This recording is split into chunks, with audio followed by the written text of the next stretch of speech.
Eu saúdo os irmãos com a paz do Senhor Jesus.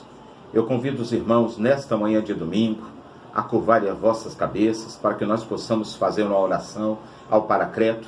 Nós vamos dar início a mais uma escola dominical para a honra e glória do Senhor Jesus. Você que puder, curve a vossa cabeça nesse momento. Amantíssimo Deus e eterno Pai, Pai do nosso Senhor e Salvador Jesus Cristo, Senhor, nós queremos te agradecer pela noite que passou e glorificar o teu nome pelo dia de hoje. Senhor, se conosco, fala aos nossos corações, pelo poder que é no nome de Jesus. Todos digam amém. Querido, o tema a qual nós estamos abordando, o assunto, na verdade, a qual nós estamos abordando nesse trimestre, devido à pandemia, nós estamos revendo algumas lições a qual já foi abordada pela igreja. E esse tema a qual nós estamos tratando, devido a essa pandemia que nós estamos enfrentando, é mais uma vez grandes temas do Apocalipse. Essa lição ela foi dada em 2018 e Deus tem nos abençoado muito para a honra e glória do Senhor Jesus. Essas lições estão sendo abordadas pelos professores, o pastor Walter Cunha da nossa igreja ali do Morro do Romão, também pelo pastor Valdemar da nossa igreja do bairro da Penha. O irmão Jefferson tem nos ajudado para a honra e glória do Senhor Jesus, e pela minha pessoa, pastor Benedito Santiago, pastor local da igreja sede. Querido, a lição que nós iremos abordar nesta manhã é a lição de número 9, e ela tem como título As Bodas do Cordeiro. Observe que a lição passada foi abordada pelo pastor Walter Cunha. A lição de número 8, ela teve como título o Tribunal de Cristo. E após o Tribunal de Cristo, que na verdade esse tribunal nada mais será do que a recompensa a qual a igreja irá receber galardão no céu pela sua obra realizada aqui na terra. Então a igreja, depois desse grande tribunal, depois de ser galardoada pelo próprio Deus, ela vai passar pelas bodas do Cordeiro. E o que é, afinal de contas, as bodas do Cordeiro? Quando nós falamos de bodas, nós estamos se referindo a um casamento. E o texto bíblico base, a qual está baseado esta lição, você quando puder, dê uma lida na sua casa. Eu sei que nós estamos sem revista, mas aborde na sua casa. Está baseada em Apocalipse, no capítulo de número 19, do versículo de número 7 ao versículo de número 10. Também a carta de Paulo aos Coríntios, a segunda carta, 2 Coríntios, capítulo de número 11, no versículo de número 2. Carta de Paulo aos Efésios, também no capítulo 5, no versículo de número 27. E nós temos algo adicional, que é uma lição adicional do evangelista Lucas, no capítulo de número 12, do versículo de número 35 ao versículo 37. Eu vou estar lendo com vocês, aqui nesta manhã, o texto áureo que está baseado em Apocalipse, no capítulo 19, no versículo de número 7, que diz assim: Regozijemo-nos e alegremo-nos e demos-lhe glória, porque vindas são as bodas do Cordeiro, e já a sua esposa se aprontou. Querido, como eu disse já no começo aqui dessa lição, bodas se referem a casamento.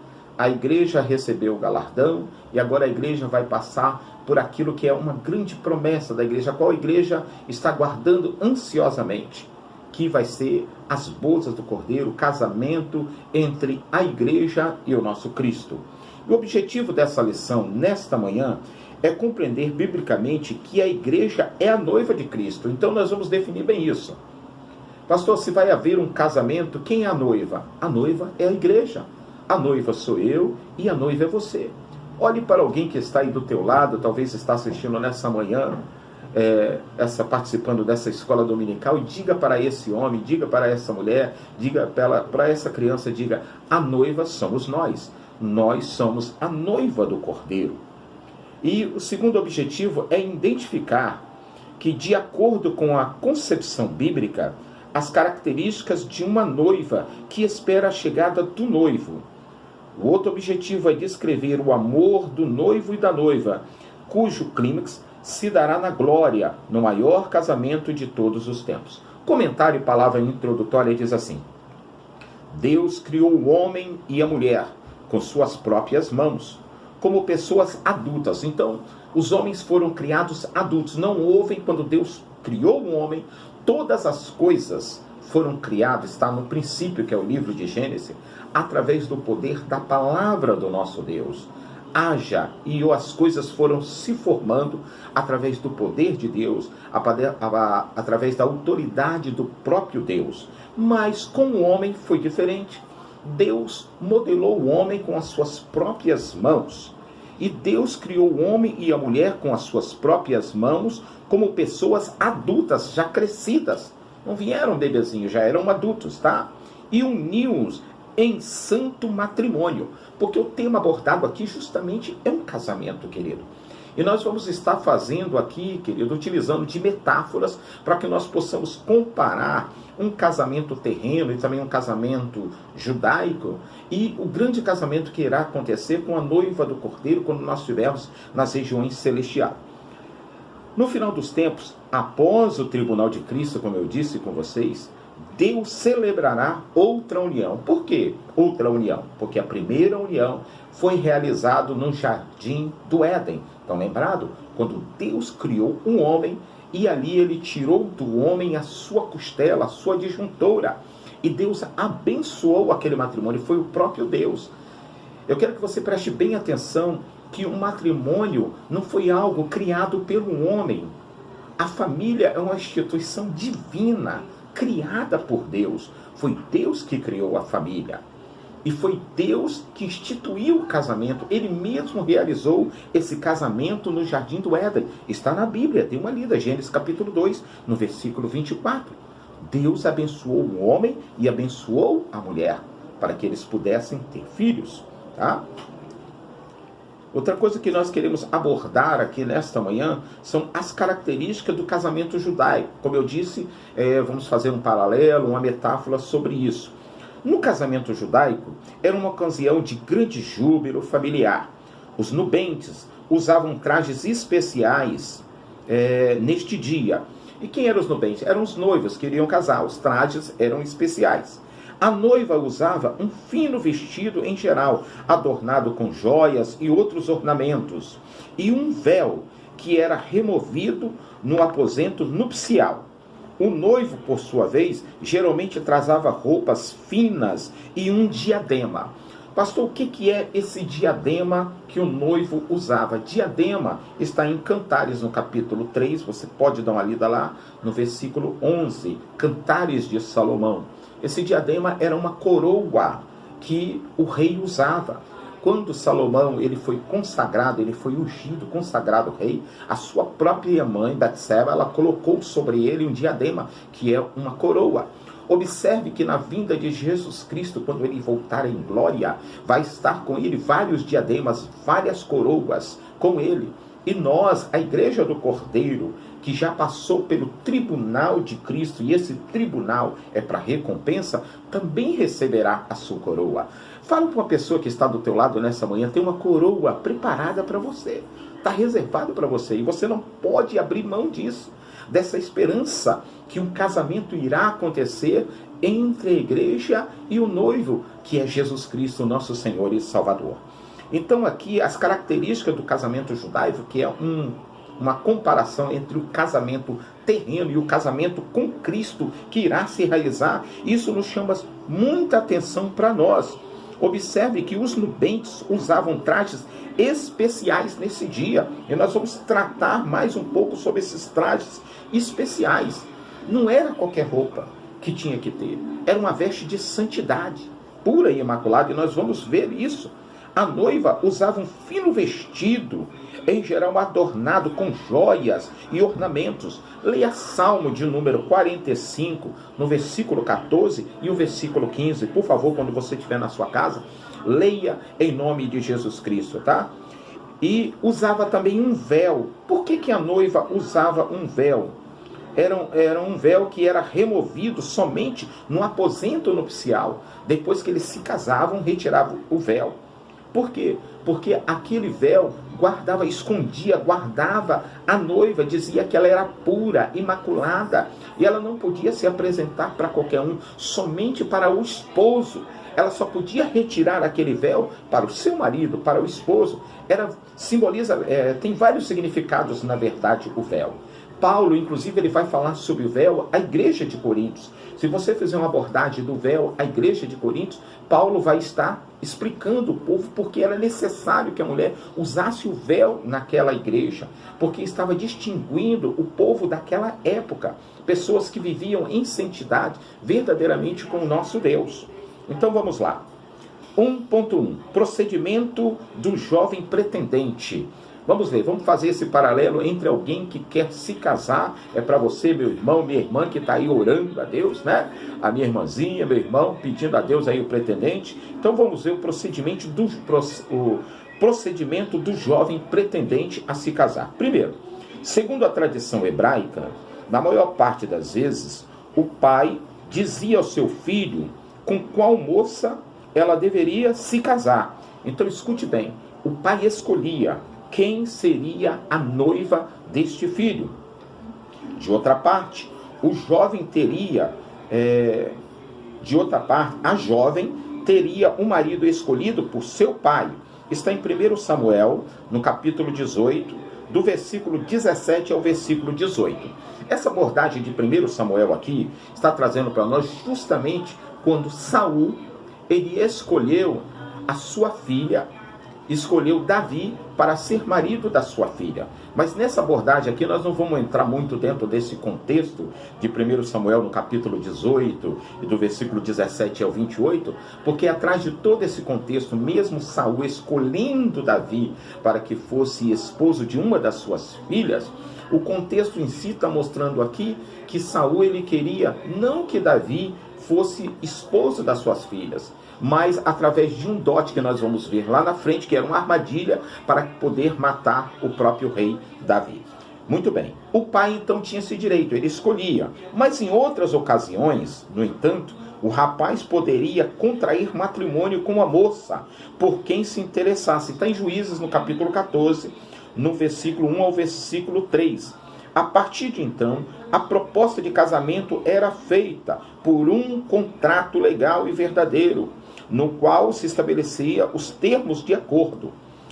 O mais importante a ser considerado na transação era o preço que o noivo estava disposto a pagar. Preste bem atenção.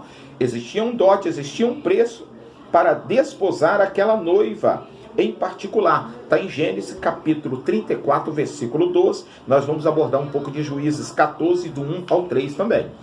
Depois de firmado o contrato, o noivo pagava o valor estipulado e depois partia.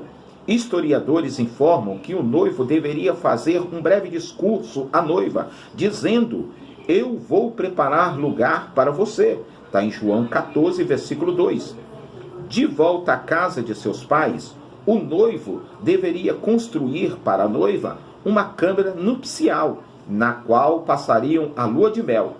Se alguém visse o noivo trabalhando para concluir a sua câmara nupcial, e porventura lhe perguntasse quando se daria o grande dia, ele deveria responder: só meu pai sabe. Mateus 24, versículo 36. Vamos entender melhor todo esse contexto aqui. Então eu disse para você que o pai, nós estamos fazendo um paralelo, uma comparação do casamento judaico. O pai escolhia a noiva para o filho, ou o pai escolhia o noivo para a filha. E também em outra parte, em Juízes, no capítulo 14, nós vamos ver falando de Sansão. Sansão também tinha o direito de escolher a noiva, mas quem ia lá fazer o contrato eram os pais. Observe que no casamento que foi de Sansão, foi uma escolha errada de Sansão. Escolheu uma mulher errada, escolheu uma filisteia, e nós conhecemos muito bem esse contexto. Já em Gênesis, no capítulo 34, se você puder dar uma lida, por favor, no versículo 12, leia os versículos anteriores, nós vamos ver justamente aqui de escolha, os pais intercedendo para que os maridos pudessem ter as esposas. Eram os pais que escolhiam a esposa do seu filho. Nesse contexto, nós vamos ver aqui um homem chamado Amon, era um rei, pai de um rei, um príncipe chamado Siquém. E Siquém ele vai deflorar justamente Diná, uma das filhas de Jacó. Observem durante todo esse contexto. Mas aqui para nós o mais importante é que os pais tinham esse direito de escolher para os filhos a futura pretendente, a futura mulher que iria se casar com seu filho. Então, o que deixa para nós aqui bem claro é que o pai sabe quem é a pessoa certa, a qual o filho ou a filha deve se casar. O pai nunca erra. Então, quando você tomar uma decisão na sua vida, peça a Deus, peça direção a Deus. Não faça nada sem a direção de Deus. Muitos matrimônios, muitos casamentos estão acabando na face da terra porque nós não perguntamos ao pai. Pai, é da sua vontade? É o Senhor que está na direção desse relacionamento? Pergunte ao pai, porque o pai vai te dar a resposta correta, a resposta certa para o seu coração.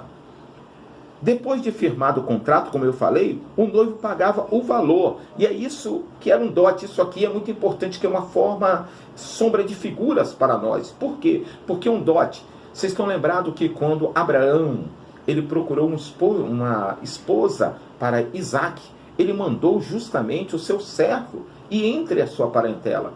E esse parente, esse servo, ele levou muitas joias, mostrando que na sua casa ele era um homem abastado, era um homem que ele tinha condição de sustentar essa esposa.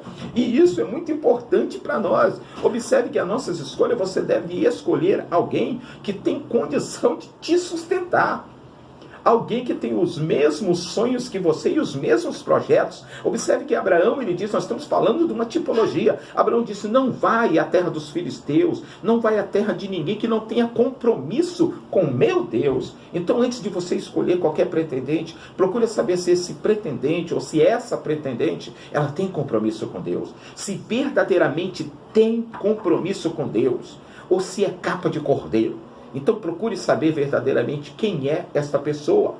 E esse dote aqui, o símbolo do dote, é para mostrar que tinha condição de sustentar esta pessoa. Agora deixa eu trazer algo para nós, para a igreja do século 21. O dote era um preço. Observe que Siquém,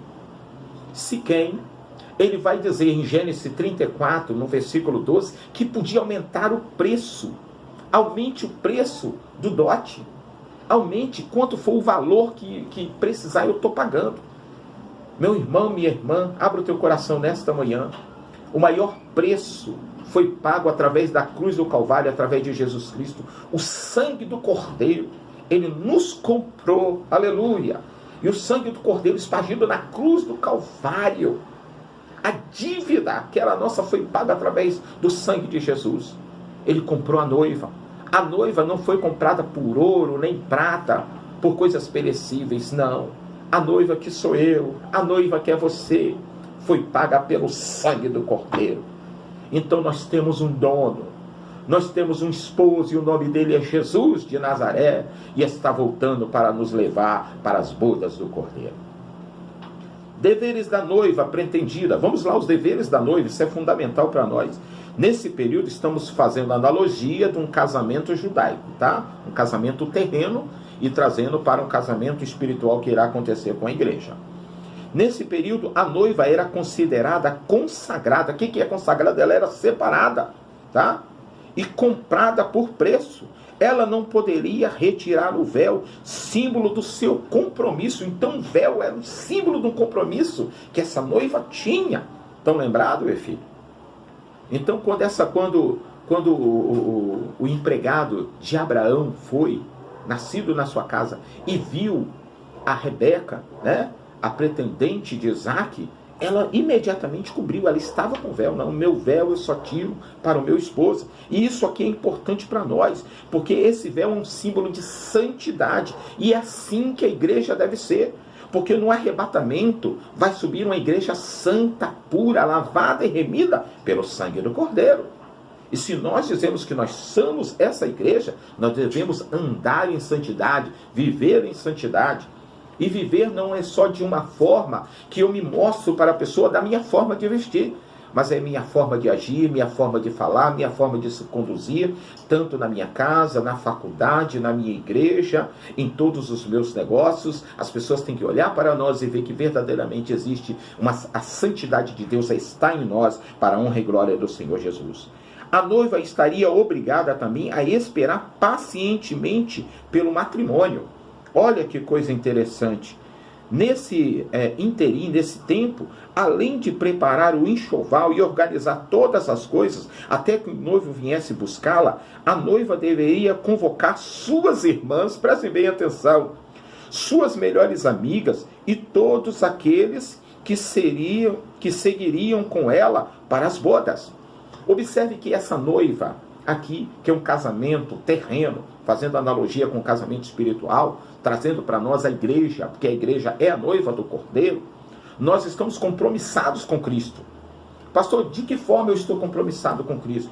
Desde o momento que você levantou as suas mãos, e publicamente, é por isso que na igreja do Caminho Pentecostal nós fazemos esse ato que está na Bíblia. Publicamente nós falamos com a nossa boca, e ali nós temos as testemunhas que estão vendo. Eu aceito a Cristo como meu único suficiente Salvador. A partir desse momento você está compromissado com Cristo. Mas eu estou compromissado e acabou? Não.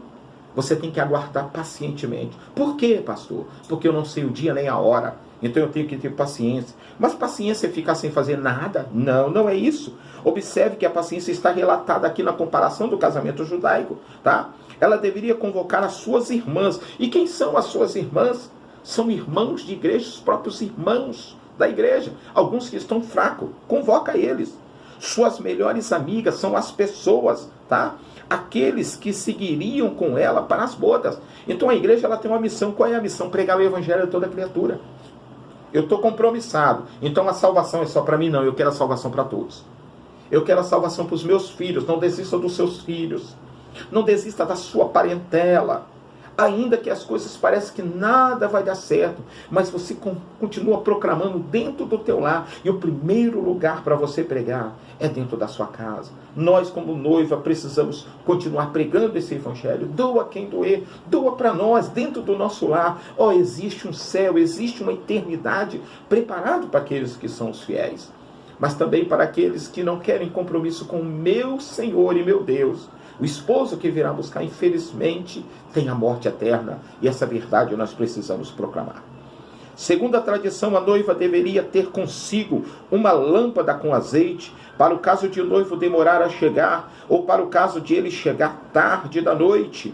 Ela deveria estar pronta para atirar para partir, assim que fosse solicitada. E isso poderia acontecer em um momento para o outro, sem prévio aviso. Está em Mateus capítulo 25, versículo 6. Diz assim em Mateus capítulo 25, aleluia, deixa eu ler para vocês, no versículo de número 6.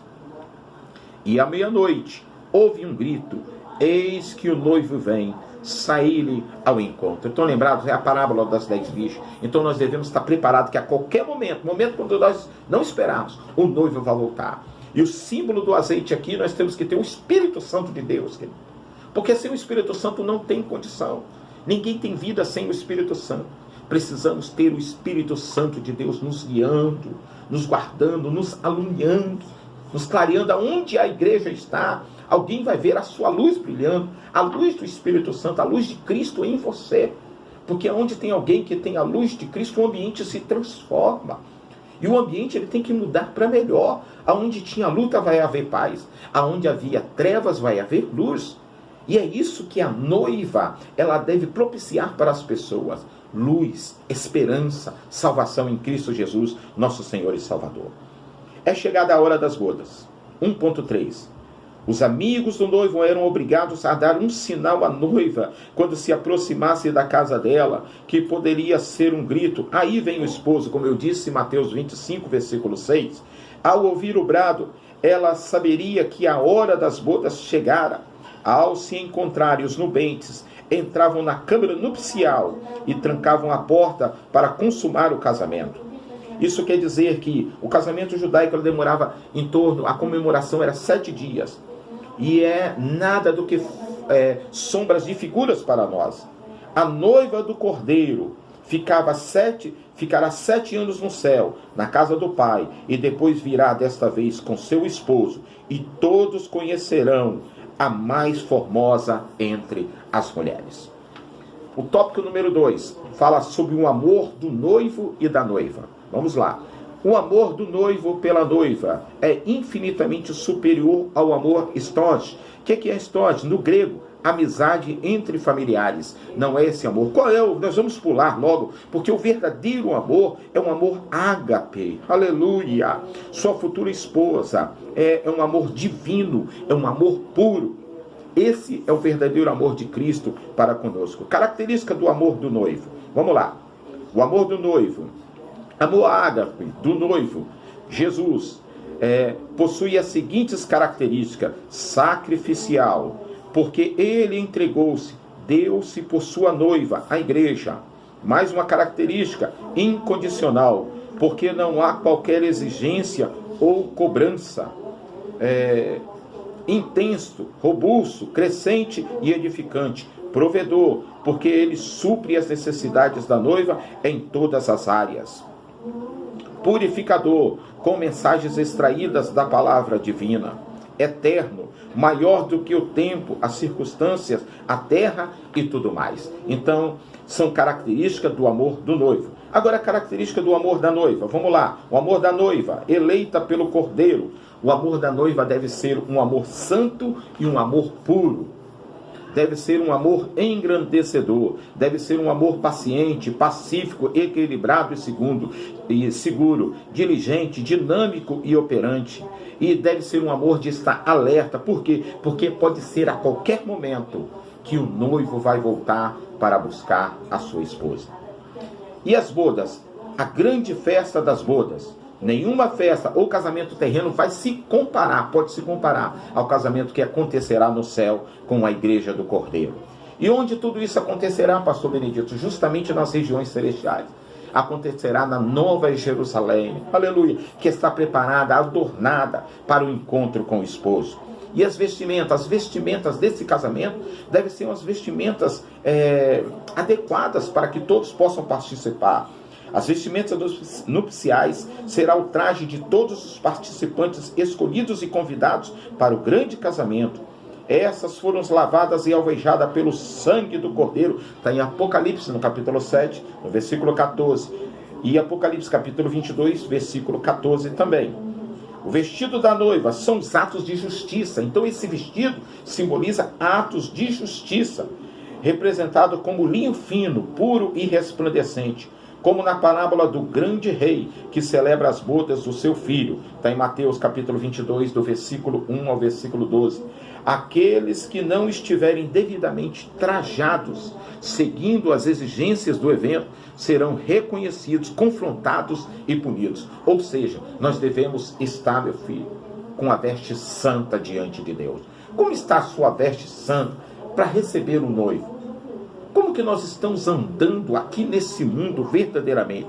E veste significa fidelidade em fazer as obras de Deus. Entenda isso. Essas vestes significam essa fidelidade. Você está sendo fiel nas obras do Senhor nosso Deus? Essa vestimenta deve ser usada pelos crentes e consiste de boas obras realizadas na dependência do Espírito Santo. Isso é fundamental para nós, tá? Quem serão os convidados desse casamento, pastor Benedito? Estarão presentes neste casamento o Pai, aleluia, o Espírito Santo e todos os seres criados que habitam os céus. 1 Timóteo, capítulo 5, versículo 21, a parte A. Somente os chamados terão acesso. Existe uma escolha. Estão lembrados? Muitos são chamados, mas poucos são o quê? Os escolhidos. Isso aí deve ficar bem claro para nós. O tempo de cantar chegou. Está em Cantares capítulo 2, no versículo de número 11 e o versículo de número 12. Tá? Nas bodas do Cordeiro haverá grande alegria nesse casamento, celebração, júbilo, regozijo, felicidade. Ao som de instrumentos preparados exclusivamente para este fim, em meio a cânticos e louvores, estarão o noivo e a noiva. Veja, o inverno passou, as chuvas acabaram e já se foram. Apareceram flores sobre a terra e chegou o tempo de cantar. Querido, esta foi a lição abordada neste domingo. Que o casamento irá acontecer. O casamento entre a igreja e o nosso Senhor e Salvador Jesus Cristo. Então não desista, aguarde pacientemente, mas fazendo a obra do Senhor nosso Deus, em santificação, porque a Bíblia diz que sem santificação ninguém verá a Deus. porque muitos não estão mais pregando esta palavra, que o casamento irá acontecer, e nós cremos que esse casamento irá se realizar, mas irá se realizar com uma igreja santa, lavada, remida pelo sangue do Cordeiro. Conclusão: a figura da igreja como uma noiva que se prepara para contrair núpcia com o Senhor Jesus, aleluia, aparece em várias passagens bíblicas. Este é um dos maiores, relevantes símbolos neotestamentários, cujos significados são importantíssimos para todos os crentes, salvo de todas as épocas. Nesta era, na dispensação da graça, é a qual nós estamos vivendo, Deus, por intermédio do seu Santo Espírito, tem nos dado sua unção, sua palavra e seu poder para anunciarmos o Evangelho ao mundo, até que o noivo volte para o grande dia das bodas celestiais. Devemos estar disponíveis e cautelosos para o dia do enlace eterno com o Senhor Jesus Cristo. 2 Coríntios, capítulo 11, no versículo 2. Que Deus em Cristo Jesus continue abençoando a sua vida. Eu quero convidar você, meu amado irmão e minha amada irmã. Eu sei que nós estamos numa pandemia, mas convide os seus familiares que estão aí na tua casa a assistirem nessa noite, a acessarem o canal da igreja através do Instagram, através do YouTube. Hoje à noite teremos um culto online. Participe deste culto. Vamos interagir. Se porventura nessa lição a qual eu abordei nessa manhã ficou alguma dúvida, entre em contato comigo, por favor, ou com algum dos nossos pastores. Nós teremos prazer em responder as perguntas a qual vocês tiverem alguma dúvida. Eu convido você nesse momento a curvar a vossa cabeça para que nós possamos agradecer a Deus por tudo que Deus tem feito. Vamos orar ao Senhor e agradecer por mais uma escola dominical. Amantíssimo Deus e eterno Pai, Pai do nosso Senhor e Salvador Jesus Cristo, nós queremos te agradecer por esse período na tua presença. Senhor, continua conosco pelo poder que é no nome de Jesus. Todos digam amém. Vão na força do Senhor.